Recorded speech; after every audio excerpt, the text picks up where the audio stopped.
Hello दोस्तों, आप सभी का स्वागत है ज्ञान स्टोरी चैनल में। चैनल को सब्सक्राइब जरूर कर ले। भगवान शिव को वैसे तो किसी अस्त्र या शस्त्र की आवश्यकता नहीं है, क्योंकि उनका तीसरा नेत्र ही एक अस्त्र के समान भी कार्य करता है, परंतु फिर भी वे त्रिशूल रखते हैं। ये तो सभी जानते हैं कि वे त्रिशूल रखते हैं, परंतु त्रिशूल के अलावा भी उनके पास कुछ अस्त्र शस्त्र थे, जिसमें से 4 के संबंध में जानिए। शिव ने जिस धनुष को बनाया था उसकी टंकार से ही बादल फट जाते थे और पर्वत हिलने लगते थे। ऐसा लगता था मानो भूकंप आ गया हो। ये धनुष बहुत ही शक्तिशाली था। इसी के एक तीर से त्रिपुरासुर की तीनों नगरियों को ध्वस्त कर दिया गया था। इस धनुष का नाम पिनाक था। देवी और देवताओं के काल की समाप्ति के बाद इस धनुष को देवरात को सौंप दिया गया था। देवताओं ने राजा जनक के पूर्वज देवरात थे। राजा जनक के पूर्वजों में निमि के ज्येष्ठ पुत्र देवरात थे। शिव धनुष उन्हीं की धरोहर स्वरूप राजा जनक के पास सुरक्षित था।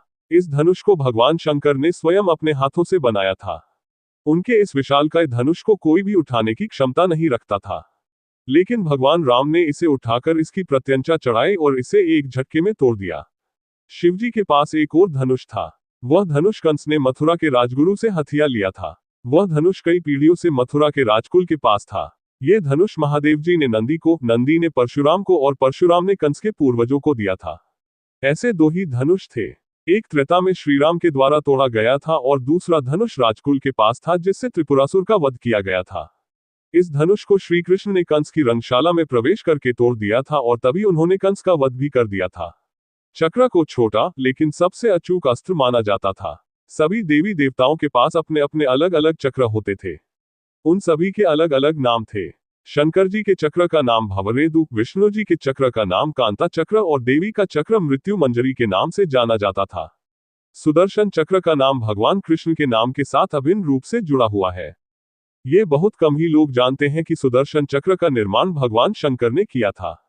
प्राचीन और प्रामाणिक शास्त्रों के अनुसार इसका निर्माण भगवान शंकर ने किया था। निर्माण के बाद भगवान शिव ने इसे श्री विष्णु को सौंप दिया था। जरूरत पड़ने पर श्री विष्णु ने इसे देवी पार्वती को प्रदान कर दिया। पार्वती ने इसे परशुराम को दे दिया और भगवान कृष्ण को ये सुदर्शन चक्र परशुराम से मिला। इस तरह भगवान शिव के पास कई अस्त्र शस्त्र थे, लेकिन उन्होंने अपने सभी अस्त्र शस्त्र देवताओं को सौंप दिए। उनके पास सिर्फ एक त्रिशूल ही होता था। ये बहुत ही अचूक और घातक अस्त्र था। त्रिशूल 3 प्रकार के कष्टों, दैनिक, दैविक, भौतिक के विनाश का सूचक है।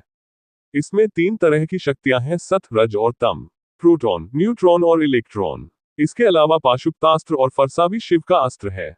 भगवान शिव का त्रिशूल अपने आप में कई रहस्य छिपा कर बैठा है।